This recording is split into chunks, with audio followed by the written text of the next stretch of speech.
चलिए अब next page पर, पेज नंबर 16 पर आगमे तिविहे का यहाँ पर पाठ है, ज्ञान अतिचार सूत्र। इसकी प्रोनाउंसिएशन देखेंगे। आगमे तिविहे पणत्ते, पणत्ते तंग जहा सुत्तागमे अत्थागमे तदुभयागमे। इन तीन प्रकार के आगम रूप ज्ञान के विषय जो कोई अतिचार लगा हो तो आलोंग, आलोंग जंग वाइद्धंग वच्चा मेलियंग हिणक्खरंग अचक्खरंग पय हिणंग विनय हिणंग जोग हिणंग घोष हिणंग सुट्ठु दिन्नंग दुट्ठु पड़िच्छियंग अकाले कौ सज्झाओ, काले न कौ सज्झाओ असज्झाए सज्झायंग, सज्झाए न सज्झायंग। भणते गुणते विचारते समय ज्ञान और ज्ञानवंत पुरुषों की अविनय अशातना की हो तो तस आलोंग तस मिच्छामि दुक्कडंग। इन दो शब्दों का प्रयोग कैसे करना है वो हम विधि में बताएंगे, अभी सिर्फ आप प्रोनाउंसिएशन पर ध्यान दीजिए। अब इसका अर्थ कर लेते हैं। आगमे तिविहे पणत्ते, आगम तीन प्रकार का कहा गया है। तंग जहा वो इस प्रकार है। सुत्तागमे सूत्र आगम, अत्थागमे अर्थ आगम, तदुभयागमे तदुभय आगम यानी दोनों प्रकार का आगम।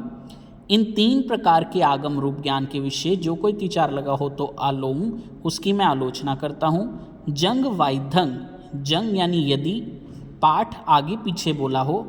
वच्चा मेलियंग, अन्य सूत्र का पाठ अन्य सूत्र में मिला दिया हो। हिणक्खरंग, हीन अक्षर बोला हो, कोई अक्षर छोड़ दिया हो। अचक्खरंग, अधिक अक्षर बोला हो। पय हिणंग, कोई पद ही छोड़ दिया हो। विनय हिणंग, यदि विनय से रहित होकर के बोला हो। जोग हीनंग, यदि योग से हीन होकर के बोला हो यानी कि मन वचन काया की स्थिरता ना रखी हो।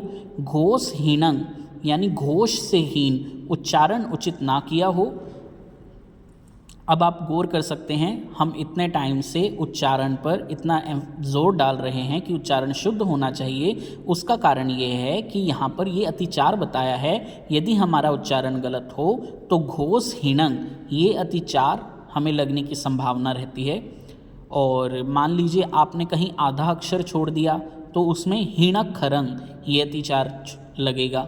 इस प्रकार से अन्य भी अतिचार हमें लग सकते हैं। उनसे बचने के लिए हमारा उच्चारण बिल्कुल शुद्ध होना चाहिए। इसके बाद देखें सुट्ठु दिनंग, शिष्य में जितने ज्ञान की शक्ति है ग्रहण करने की उससे अधिक यदि पढ़ाया हो। दुट्ठु पड़िच्छियंग, यदि दुष्ट भाव से ग्रहण किया हो। अकाले कौ सज्झाओ, अकाल में स्वाध्याय किया हो। काले न कौ सज्झाओ, काल में स्वाध्याय न किया हो। असज्झाए सज्झायंग, अस्वाध्याय में स्वाध्याय किया हो। सज्झाए न सज्झायंग, स्वाध्याय में स्वाध्याय न किया हो। भणते गुणते विचारते समय ज्ञान और ज्ञानवंत पुरुषों की अविनय साधना की हो तो तस आलों, उसकी मैं आलोचना करता हूँ। तस मिच्छामि दुक्कडंग, वह पाप मेरे लिए निष्फल हो। अब यहाँ पर तीन शब्द आए हैं, भणता गुणता विचारता। ये तीन शब्द, इनका क्या अर्थ है? स्वाध्याय के 5 भेद होते हैं, वाचना, पृच्छना, परावर्तना, अनुप्रेक्षा और धर्म कथा। तो गुणना तो बोलते हैं परावर्तना को यानी रिवीजन को, विचारता यानी अनुप्रेक्षा धर्म चिंतन को, और जो शेष 3 बचे उनके लिए भणना शब्द का प्रयोग होता है। आप नोट करना चाहें तो यहाँ बोर्ड से नोट कर सकते हैं। वाचना, पृच्छना और धर्म कथा 1, 2, 5 इन 3 के लिए भणना शब्द है, परावर्तना के लिए गुणना शब्द है और अनुप्रेक्षा के लिए विचारना शब्द है।